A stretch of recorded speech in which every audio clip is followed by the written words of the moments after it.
আসসালামু আলাইকুম ভিউয়ার্স, আজ আমরা আপনাদের তৈরি করে দেখাবো বোরহানি। এই বোরহানি অনেকের কাছে অনেক মজাদার একটি পানীয়। তো চলুন দেখে নিই বোরহানি তৈরি করতে আমাদের কী কী উপকরণ লাগছে। আমি এখানে টক দই নিয়েছি 2 কাপ পরিমাণ, পুদিনা পাতা নিয়েছি 1 কাপ পরিমাণ, ধনিয়া পাতা নিয়েছি 1 কাপ পরিমাণ, কাঁচামরিচ নিয়েছি 4-5টি,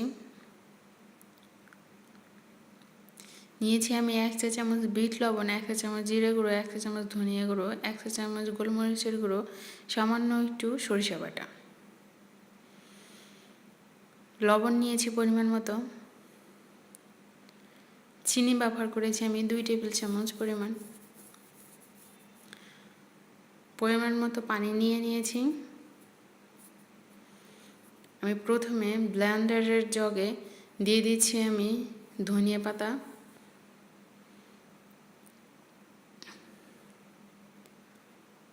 পুদিনা পাতা দিয়ে দিচ্ছি। এর মধ্যে আমি এবার দিয়ে দেব কাঁচামরিচ। আমি এখানে 4টি কাঁচামরিচ ব্যবহার করেছি। আপনারা ঝাল বেশি খেতে চাইলে কাঁচামরিচের পরিমাণটা বাড়িয়ে দিবেন, কম খেতে চাইলে কমিয়ে দিবেন। এবার এর মধ্যে পরিমাণ মতো পানি ব্যবহার করছি। পানি দিয়ে এবার এটিকে খুব ভালো করে ব্লেন্ড করে নিতে হবে।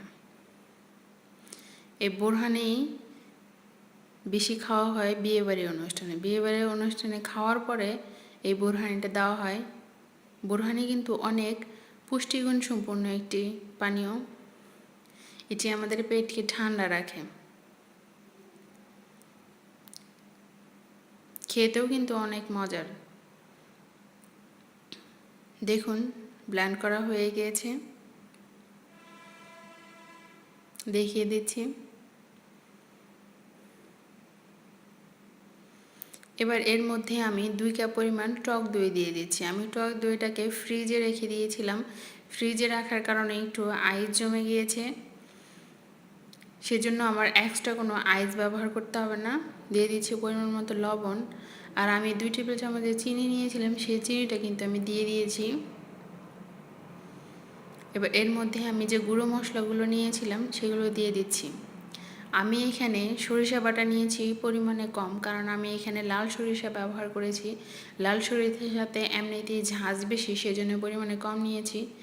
এই বোরহানি কিন্তু আপনারা গোলমরিচের গুঁড়ো যে ব্যবহার করেছি আমি, কালো গোলমরিচের গুঁড়ো অথবা সাদা গোলমরিচের গুঁড়ো দুটো দিয়েই কিন্তু করা যায়। আমি এখানে কালোটা ব্যবহার করেছি।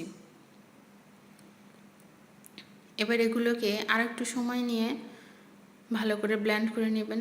ব্লেন্ড করা হয়ে গেলে আপনারা চাইলে মোটা ছিদ্রযুক্ত ছাঁকনি দিয়ে ছেঁকে নিতে পারেন। বিয়েবাড়ির অনুষ্ঠানে যে বাবুর্চিরা বোরহানি তৈরি করে সেটি কিন্তু গামছা দিয়ে ছেঁকে নেয়। দেখুন তৈরি হয়ে গিয়েছে আমার মজাদার বোরহানি। এবার আমি এটিকে পরিবেশন করব। দেখুন হয়ে গিয়েছে। আমার এই ভিডিওটি যদি আপনাদের ভালো লেগে থাকে তাহলে অবশ্যই আমার চ্যানেলটিকে সাবস্ক্রাইব করবেন, লাইক দিবেন, কমেন্টস করবেন এবং এই বোরহানি রেসিপিটি ফ্রেন্ডস অ্যান্ড ফ্যামিলির সাথে শেয়ার করবেন। ধন্যবাদ।